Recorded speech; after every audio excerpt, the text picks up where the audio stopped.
Olá! Seja muito bem-vindo a esse vídeo de estreia de um novo esquema que nós teremos aqui no canal, que é a Nutri Responde. É isso. Eu sempre digo que quando há uma dúvida de um, deve ser a dúvida de outros. E como eu tenho recebido muitos questionamentos no direct, nos comentários, nos meus contatos presenciais com uma e outra pessoa, então eu decidi trazer algumas dessas perguntas para estar conversando com vocês e ampliando essa entrega de informação.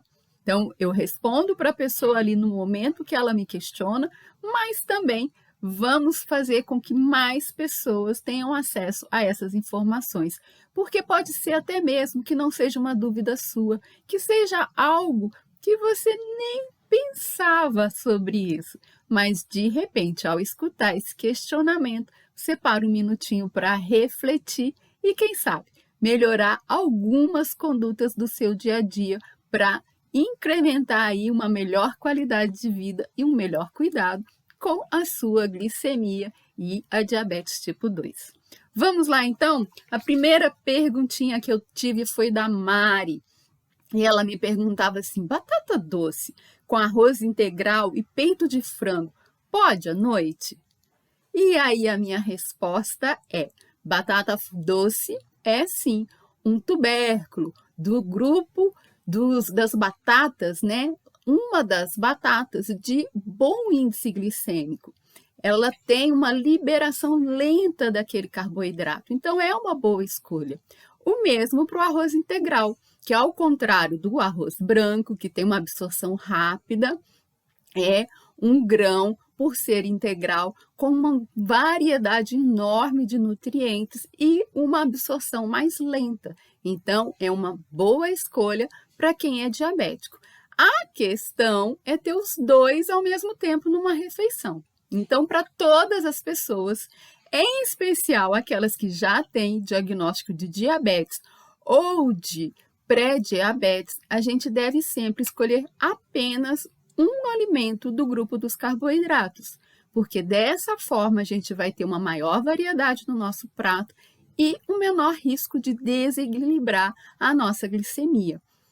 E ela falava aqui do peito de peru, que é uma boa opção de proteína. Para o horário do jantar, a gente não tem nenhuma restrição, nem mesmo do consumo de carboidratos no jantar. Algumas pessoas desrecomendam. Eu não sou assim tão radical, mas se você não faz questão, se você não teve um dia de grande gasto de energia e tolera bem, você até pode suprimir o carboidrato nesse horário. Vai depender aí do horário que você se alimenta, né? De como foi o seu dia. Se você optar por ter carboidratos, uma só fonte deles no seu prato. E então, eu também complementei essa resposta para Mari. Mas e os vegetais? Precisamos ter cor, muita cor, 5 cores ao menos no nosso prato em cada refeição. Lembrando que se é um jantar, metade dessa porção total da minha refeição deve ser de vegetais, bem coloridos, tá bom? Então, se você tinha a mesma dúvida que a Mari, faça aí o seu jantar bem colorido. E aí depois veio a pergunta da Sueli. Por que eu tenho mais fome à noite? O que acontece? Por que à noite algumas pessoas têm mais fome? Uma das possibilidades é um sinal equivocado que você está recebendo aí do seu organismo. Talvez você tenha passado um longo dia sem se hidratar direito e à noite você está com sede. E o corpo te comanda a buscar algo e você não entende e acaba buscando por comida sólida. Então, sempre que você chegar em casa, se você tem essa questão de ter muita fome, já chega em casa bebendo um copo d'água. Lembre-se de hidratar o resto do dia todo, mas à noite também. Uma outra questão é que pode ser que você tenha um dia atribulado, né, com muitas tarefas, e à noite é aquele momento que você relaxa e se permite se cuidar, se permite ouvir o seu corpo. E aí, como você teve um dia atribulado, talvez nessa hora você tenha fome. Uma terceira possibilidade é mesmo uma queda de neurotransmissor, em especial a serotonina, que comanda que o nosso corpo esteja consumindo carboidratos. E ele acontece de forma muito comum por volta das 3, 4 horas. Então, se você chega em casa no fim da noite e não respondeu ao corpo no meio da tarde, consumindo algo para abastecer essa energia que foi solicitada pelo seu corpo, você vai estar com muita fome. Mas aí o conserto para esse ajuste é ofertar boas porções de triptofano para o seu corpo lá na hora do almoço. Imagine só, a fome da noite ser calibrada pelo almoço é bem por aí. Então, no seu almoço, é importante você ter boas fontes de triptofano, que é um aminoácido. E esse triptofano a gente encontra nos feijões, nas carnes, nos leites, na banana. Então, se na hora do almoço você comece a se preocupar em colocar uma porção de feijão, uma concha média de feijão cozido ou 3 colheres de sopa daqueles grãos que vão na salada, né? Grão de bico, ervilha, lentilha. Lembrando que o milho não é desse grupo, tá bom? O milho é do grupo dos cereais. Então, coloque no seu prato, na hora do almoço, feijão, grão de bico, ervilha ou lentilha e observe como vai ser a sua fome no jantar, ok? Mais uma perguntinha aqui, dessa vez da Catarina. Catarina Goulart perguntando, onde usar a pasta de amendoim? Pasta de amendoim tem sido muito divulgada, né, recentemente, e hoje a gente já encontra uma variedade enorme no comércio para a gente adquirir de pasta de amendoim. E é sim um bom alimento. A minha ressalva é, ao comprar, não compre nada muito elaborado, atraente, cheio de sabores.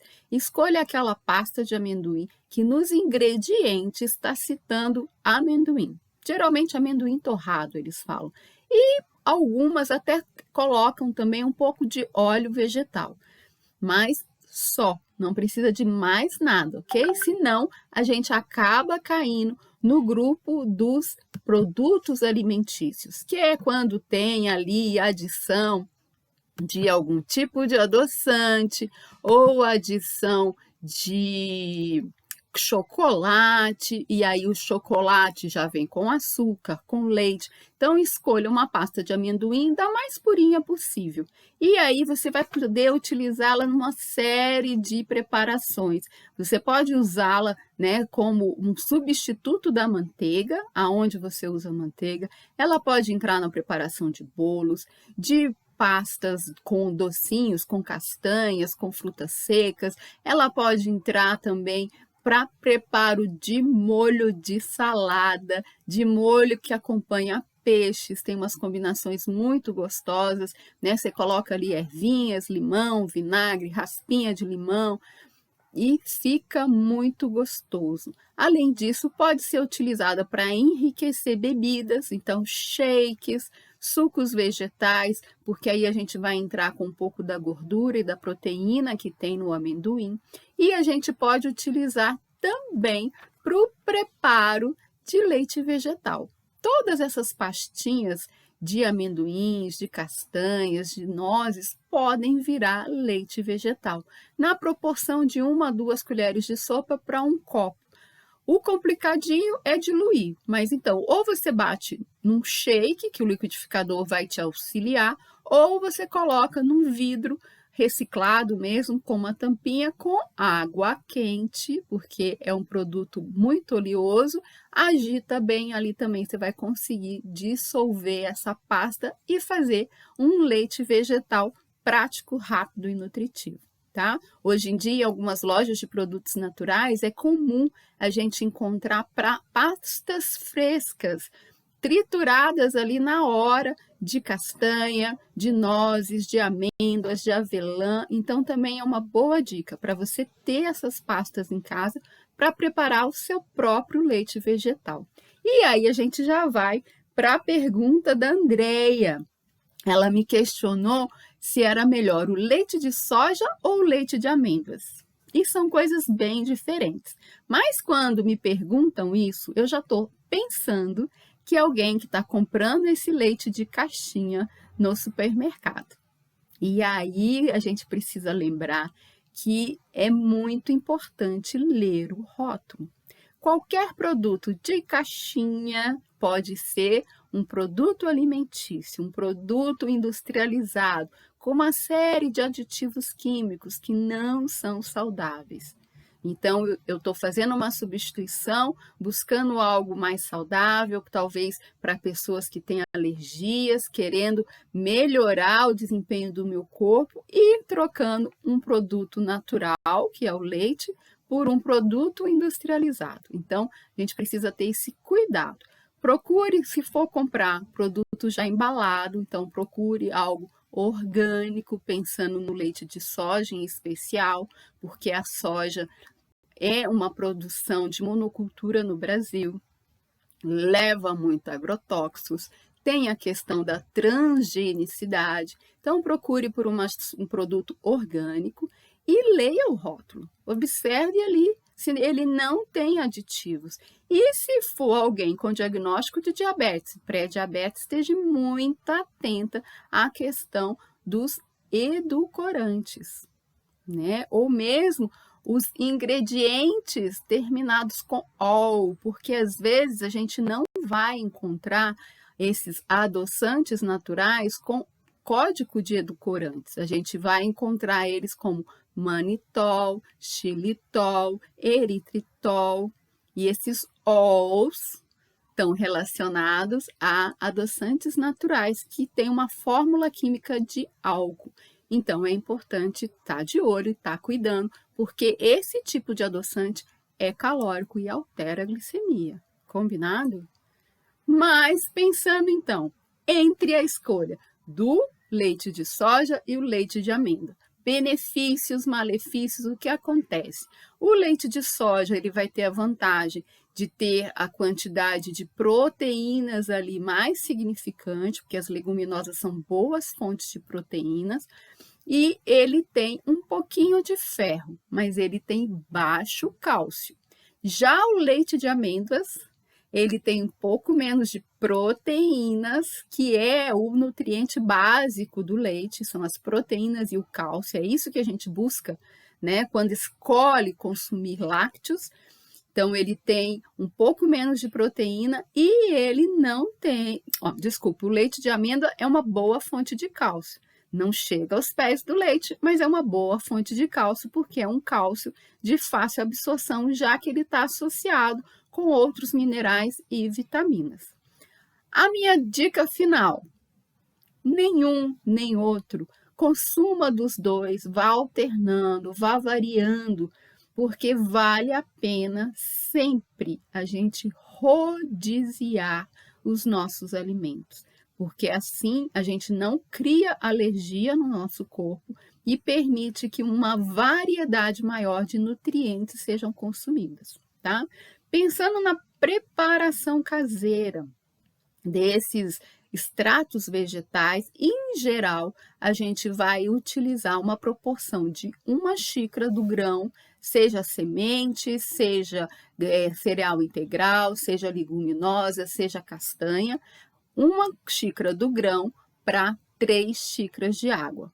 Porém, eu vou deixar esse alimento de molho de 8 a 12 horas para depois descartar essa água e acrescentar as 3 xícaras ou 3 partes, né, de água pura para preparo dessa bebida, ok? Lembrando sempre que se são feijões e o amendoim é um feijão, é importante passar também por um processo térmico. Então, a soja, o amendoim e qualquer outro feijão que eu for preparar leite, extrato vegetal, eu preciso cozinhar, tá bom? Os outros não, os outros eu posso trabalhar só a temperatura ambiente mesmo. E a grande maioria eu vou secar, eu vou coar. De todos que eu já fiz, não fiz todos ainda, né, pessoal? Mas de todos os leites que eu já fiz, castanha de caju e semente de gergelim crua, porque se você usa tostada fica com sabor amargo, mas se você encontrar da crua, esses 2 leites vegetais não precisa coar. Você deixa de molho, escorre, coloca no liquidificador, bate, né? Para preparar leites, a gente tem que bater ali uns 5 minutinhos e tá pronto para o consumo. Pode refrigerar por 3 dias e congelar por 2 meses. Então, vale a pena preparar em casa. É uma coisa assim que com a prática vai virando assim bem fácil. E a possibilidade de congelar ou de refrigerar por 3 dias já ajuda bastante. Então, experimente. Faça aí um extrato vegetal e depois me conte aqui o que você achou. Próxima perguntinha da Gigi. Eu posso usar minerais com o remédio da diabetes? Uau! Todos os nossos alimentos têm minerais. E eu como alimentos e tomo remédio. Então, não tem nenhum problema eu associar a medicação para diabetes com nenhum nutriente, ok? Você pode estar consumindo sem menor problema. A diferença é que esse mineral, eu estou imaginando que ela está falando de um suplemento, ele foi retirado do alimento, concentrado, encapsulado e a gente está utilizando aí encapsulado, tá? Mas em princípio, a gente consome minerais todo dia, com diversos alimentos. A gente está consumindo uma variedade grande de minerais e precisamos deles. Precisamos de 44 nutrientes para formar a nossa célula. E desses 44, muitos são minerais. Tá? Tem um dos vídeos que eu coloquei aqui já há algum tempo falando dos 5 minerais importantes para o diabético. Zinco, magnésio, manganês, vanádio e cromo, tá? Então, esses minerais a gente tem que dar uma sobrecarregada no corpo para que o diabético tenha ainda mais saúde, tá bom? Próxima perguntinha da Rosa. Eu sou diabética tipo 2, tomo um comprimido de glifage à noite e se eu conseguir reduzir a minha glicemia, eu vou poder deixar de usar essa medicação? E a minha resposta é sim, Rosa. É isso que a gente propaga aqui. Eu acredito, eu e a ciência já comprovou que é possível a reversão do diabetes tipo 2. Então, se eu consigo ter uma glicemia mais estabilizada, isso significa abaixo de 100 no jejum, abaixo de 140, 2 horas após as refeições. Eu consigo ter um corpo com um funcionamento muito mais harmônico. E aí, então, eu consigo sim estar ali conversando com o meu médico e negociando a possibilidade da retirada dessa medicação. A questão é que a glicose, a glicemia, é um dos parâmetros que o médico vai olhar para avaliar a quantas anda esse seu diagnóstico de diabetes. A gente tem outros parâmetros, né? Tem a frutosamina, que vai me contar como é que ficou aí a quantidade de glicose circulante no seu corpo nas últimas 2, 3 semanas. Ou eu tenho a hemoglobina glicada, que vai me contar sobre isso dos últimos 120 dias. Além disso, eu não avalio só a glicose. Para ter uma ideia de como que está um corpo que teve um diagnóstico de diabetes, eu também vou avaliar a produção de insulina. Porque pode ser que a sua glicemia esteja mais controlada, exatamente porque você está usando uma medicação que altera a produção da insulina. Ou no caso do glifage, modifica o funcionamento do fígado na produção de mais glicose.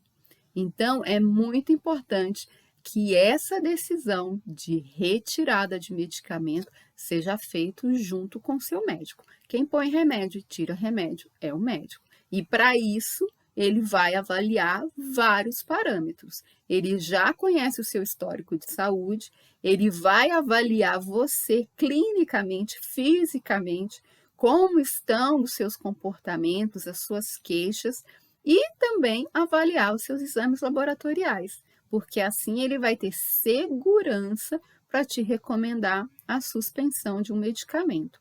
Então, a gente fala aí, né, da questão da reversão, a gente consegue dominar a glicemia em um mês.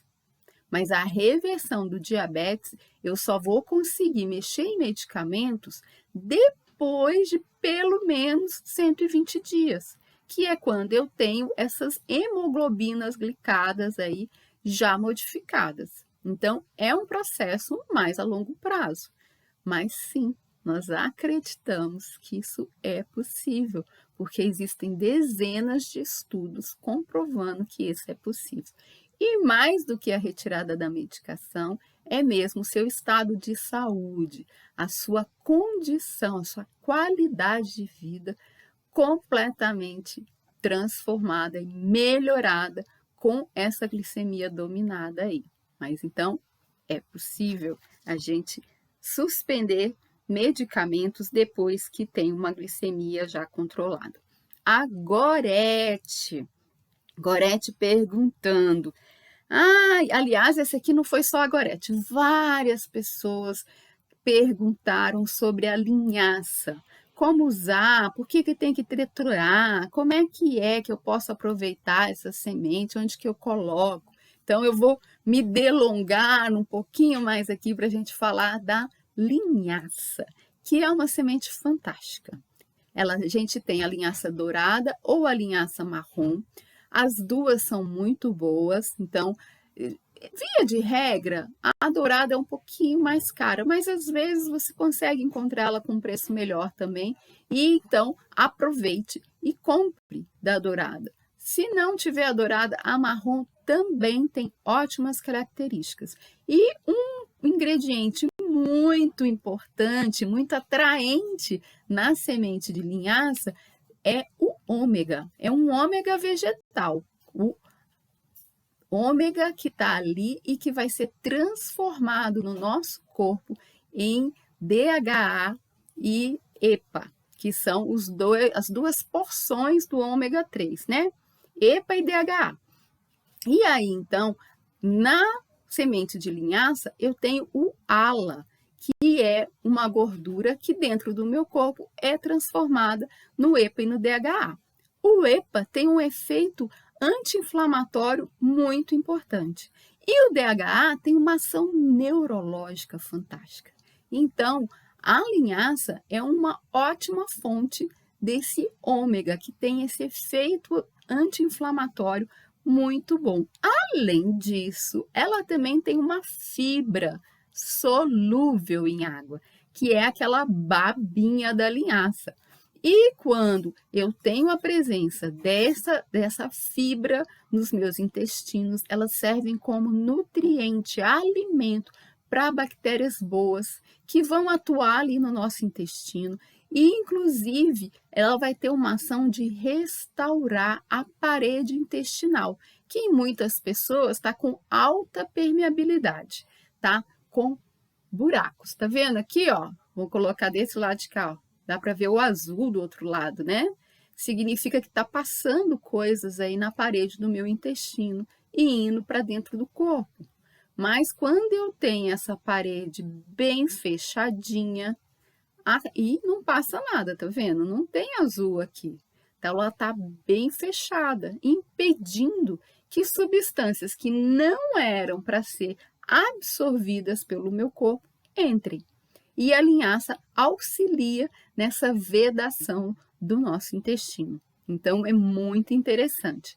E aí, a grande questão é que se eu consumo a semente de linhaça da forma que eu encontro no mercado e vou morder, vocês podem fazer essa experiência, ela escapole no seu dente e não é triturada. Na semana passada eu fiz um teste de receita de uma torradinha de sementes e coloquei a linhaça para triturar no microprocessador. Não funcionou. Na hora que foi bater, ela passeava entre a hélice e a parede do processador e não triturava. Eu tive que passar por um copo de liquidificador para poder conseguir triturar. E aí, como a gente usa uma pequena quantidade, né? Normalmente eu oriento triturar 3, 4 colheres de sopa, se é para o seu consumo. E aí, o que é importante? A dica, né? A prática ali da cozinha. Você vai pegar o motor e o copo e você vai balançando com o motor ligado. Porque aí a hélice vai fazer com que essa sementinha vá para a parede, vai batendo e vai realmente triturando. Se você deixa ele quietinho, ela joga tudo para a parede e acaba não conseguindo triturar direito. Então, você vai mexendo com o liquidificador ali para conseguir realmente ter aquela semente triturada. E ela pode ficar mesmo como uma farinha. E aí algumas pessoas me perguntam, mas no mercado eu posso comprar farinha pronta, já não vou ter que ter essa trabalheira. Só que a partir do momento que a gente abre essa semente, quebra essa semente, ela começa a ter a presença do oxigênio, a possibilidade de receber luz e as gorduras, o ômega que está aí, assim como todas as gorduras, inclusive dos óleos vegetais que a gente vê nos supermercados, quando ela está exposta ao oxigênio ou à luz, ela oxida. Então, por isso, o mais interessante é sempre você conseguir consumir essa semente triturada fresquinha, com 3, 4 dias no máximo. E ainda a gente pede para que o armazenamento seja feito na geladeira, para que não ocorra oxidação pelo calor. Se for em vidro transparente, coloca um papel laminado em volta desse vidro para impedir o contato dessas sementinhas com a luz e bem fechadinha para impedir o contato com o oxigênio. E aí a gente ter acesso a esse tesouro que é o ômega da semente de linhaça sem que ele esteja oxidado. Falando assim, parece muito trabalhoso, complicado, mas não é, gente. Isso vira rotina. Com o tempo, você já vai ter ali o seu potinho preparadinho para isso. Se você consegue um daqueles vidros marrom, né? A gente fala âmbar de tempero, você pode separar para isso. E aí, o dia que você vai fazer, por exemplo, um shake, um suco vegetal, você bate primeiro a linhaça, só ela purinha, retira o que você não vai consumir na hora, já põe no seu vidrinho, geladeira e termina de usar o liquidificador ali para processar o seu shake ou o seu suco e tá feito, né? A gente pode usar em shake, em suco, em panqueca, em feijão, em tempero, em molho para salada, em molho quente, né? Molho bolonhesa, molho de bife de panela, guisado de frango, aonde você quiser. Você pode colocar a linhaça para fazer bolo, para misturar ali na massinha da panqueca, no cookie. Você pode enriquecer qualquer receita com essa sementinha de linhaça, crua ou que vá à temperatura, não tem problema. A gente consegue estar aproveitando. É lógico que se eu consumir ela purinha, fresquinha, eu vou ter menos perda dessa gordura. Mas quando eu estou enriquecendo uma outra preparação que vai ao forno ou que vai ao fogo, eu ainda vou ter outras características ali da linhaça para aproveitar. Né? Então, vale a pena estar utilizando. E eu gosto de recomendar muito a associação dessas sementes nas frutas mais adocicadas, como a manga, o mamão, a banana. Ao invés de colocar a aveia, que muitas pessoas têm a prática do uso da aveia, que é um ótimo alimento também, rico em proteína, em fibras, uma infinidade de vitaminas, minerais, também tem uma fibra ali pré-biótica, que é a beta-glucana, mas é interessante eu trocar pela semente de linhaça, porque a aveia é um cereal e tem carboidrato. A semente de linhaça vai ser bem pouquinho. Então, vale a pena essa substituição e aproveitar todas as maravilhas da linhaça, tá bom? Então, como linhaça. Tem que ser todo dia, Viane? Nada é todo dia, gente. Eu posso alternar a linhaça com a chia, com a semente de girassol, com a semente de gergelim, com o painço, com o alpiste, né? Dá para estar variando bastante. Todas têm que triturar? Não. é só a linhaça que a gente tem essa questão por conta da nossa dentição. Como ela tem a casca muito durinha, muito pequenininha, a gente precisa triturar. Deu para entender? Se tiverem dúvida, coloca aí nos comentários que depois eu esclareço mais. Tem uma outra questão aqui da Gorete, que é o consumo de linguiça. Uau, uau, uau!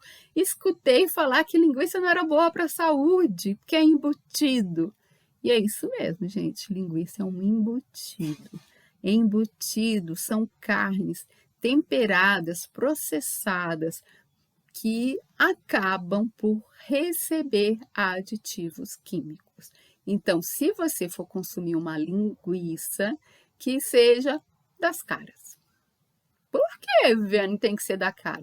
Porque a cara é uma linguiça caseira. É uma linguiça que teve menos adição de qualquer aditivo químico para que ela se conservasse. Então, ou você vai consumir ela fresquinha, feita por alguém aí que mora perto do sítio, alguma loja de produto orgânico, alguma coisa assim que a gente sabe que é um produto bem fresquinho, ou você vai estar comprando ela congelada. Mas certifique-se de que naquele produto a gente não tem uma série de aditivos, tá? É comum você começar a ler rótulos de embalagem de linguiça e ver todo tipo de adição ali. Desde glúten, que a gente nunca ia imaginar pelo grupo alimentar que tivesse glúten ali, farinha de soja, sal de cura, que é cancerígeno, e mais uma série de aditivos químicos. Então, estejam atentas. E sempre que a gente puder reduzir o consumo de embutidos, melhor, porque eles têm alto grau de gorduras, gorduras saturadas, mais difíceis de digerir, e também, em geral, são muito salgados. Então, é preciso estar de olho ali, tá bom? E o Luiz me perguntou, doutora, eu nunca gostei de legumes e verduras, o que eu posso substituir? E aí eu falei para o Luiz que a gente tem sim hoje já no mercado alguns pós, que são esses vegetais desidratados. Então a gente tem pó de açaí, pó de frutas vermelhas, mas também a gente tem pó de espinafre, pó de berinjela, pó de cenoura. Mas nada substitui o alimento na sua íntegra, né? Porque quando eu faço um pó, para ele virar pó, eu tive que aquecer aquele produto. Então, eu já perdi alguns nutrientes. E é diferente, né? Comer pó e comer comida. Então, eu falei com o Luiz, vamos investigar aí por que foi que apareceu esse bloqueio. Vamos tentar fazer as pazes com os vegetais, porque eles são muito importantes para a saúde e podem ser muito saborosos. Mas às vezes aconteceu alguma coisa, em especial na época de infância, né, de criança, alguém que obrigou você a comer um pratão daquele determinado alimento, teve algum terrorismo, algum acontecimento desagradável que fez ter essa rejeição com esse ou aquele alimento e de repente generalizar para todos. Então, é buscar, né, aos poucos, com tranquilidade e experimentando. No consultório eu brinco muito, quem não come bebe. Então, uma das possibilidades é quando você for preparar um shake, quando você for preparar algum suco, você introduzir ali alguns vegetais. Então, pepino, salsão, folha de brócolis, folha de beterraba, folha de cenoura, folha de couve, folha de espinafre, mostarda, dá para ir acrescentando em pequenas quantidades nessa bebida aí. E aos pouquinhos e fazendo com que o seu paladar vá se afeiçoando a esses alimentos. Porque sim, eles são muito importantes. Então, o mais interessante que usar suplementos seria a gente fazer as pazes com esse grupo de alimentos tão importante, colorido, simpático, que dá para preparar uma série de coisas diferentes, né? Às vezes eu sugiro também colocar em assadinhos, em tortinhas salgadas, em muffins salgados, esses A princípio, a gente bate tudo na massa, que é para não aparecer, né, como a gente faz com criança. Depois você vai colocando pedacinhos, né, porque inclusive uma parte importante desses vegetais são as fibras. Diabético tem uma maior demanda de fibras e absurdamente é o que a gente avalia que existe consumo em deficiência. Então precisa mais e come menos. Vai ficar um buracão no meio do caminho, né? Então a gente tem que restaurar esse equilíbrio. E nada precisa ser da noite para o dia. Então vá se afeiçoando. Vai experimentando, dá uma chance para eles. Coloca uma folhinha, coloca um pedacinho e vai deixando com que seu corpo se acostume. É lógico que para isso tem que ter uma decisão. Eu quero que seja diferente. E aí você vai experimentando, né? Qualquer criança, pré-adolescente, adolescente jovem, que prova cerveja pela primeira vez, habitualmente não gosta. Mas pode virar um adulto que tenha prazer depois em tomar a sua cervejinha no fim do dia, no verão. Então, a gente se acostuma com tudo. Com tudo. E por que não se acostumar com aquilo que é bom, muito bom, bom, que são os vegetais, né? Então, é aí mesmo tomando essas decisões daquilo que a gente precisa. Tem uma outra perguntinha aqui, se não me engano foi da Sueli, acho que é isso mesmo, que ela tinha duas, eu coloquei junto. Eu faço vitamina com leite, frutas, aveia e linhaça. Tá certo? Falei, olha, vitamina é uma mistura. E se você tem o diagnóstico de diabetes, eu não utilizaria aveia. Eu deixaria só o leite com a fruta e a semente. Por quê? O leite tem açúcar e a fruta tem açúcar e a aveia tem açúcar. Lembra que lá para a janta eu falei que era para a gente deixar um produto só do grupo dos carboidratos? Frutas e aveia têm carboidrato. Então, é melhor eu escolher um só. Como vitamina, o gostoso, o gostinho bom ali é a fruta, então você deixa o leite e a fruta e a semente para enriquecer um pouquinho aí a questão nutricional e das fibras de novo, né? A aveia é muito bom pela fibra, mas como ela tem mais carboidrato, a gente tira e deixa mesmo só a semente. E ela falou assim, eu tenho muita constipação e por isso muitas pessoas usam as fibras, a aveia, para melhorar a constipação.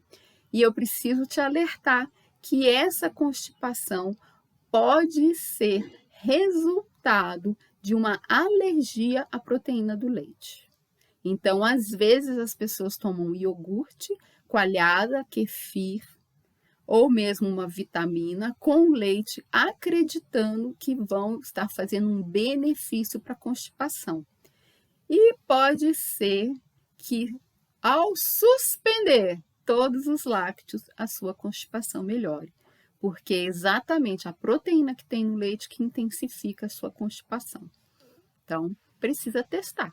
Teste, passe aí uma semana, 10 dias, sem consumir os lácteos, o iogurte, a vitamina, o leite puro, o leite com café, a coalhada, o kefir de leite e observe como é que vai ficar a consistência das suas fezes. E também, todas as vezes que eu enriqueço a minha alimentação com fibras, seja qual tipo de fibras for, seja qual for a origem delas, é importantíssimo que eu também aumente o consumo de água, porque as fibras vão absorver água. Então, eu preciso elevar o consumo de água. Senão, aquele objetivo de melhorar a constipação pode ser agravado com o consumo maior das fibras. Sabiam disso? Muita informação, né? E a ideia é essa, que o nosso Nutri Responde seja mesmo um tempo de muita informação, mais informação a partir desses seus questionamentos, que podem ser questionamentos de outras pessoas. Às vezes você até pensou em me perguntar, mas na correria do dia não colocou. Então tem alguém que pensou como você e tirou um tempinho para escrever E aí, então, a gente está respondendo aqui, tá bom? Se você quiser participar desse quadro, é só começar a me mandar suas perguntinhas aí, que de tempos em tempos eu vou fazer essa coletânea para a gente estar trazendo aqui, amplificando a informação para todo mundo, tá bom? Eu vou ficando por aqui, que já tem 40 minutos de fala e à disposição sempre para que você possa estar aí dominando a sua glicemia e caminhando rumo à reversão do diabetes tipo 2. Beijo, a gente se vê sempre aos sábados e terças às 11 da manhã por aqui e em ocasiões extraordinárias é só me chamar que eu apareço por aqui também. Tchau, tchau!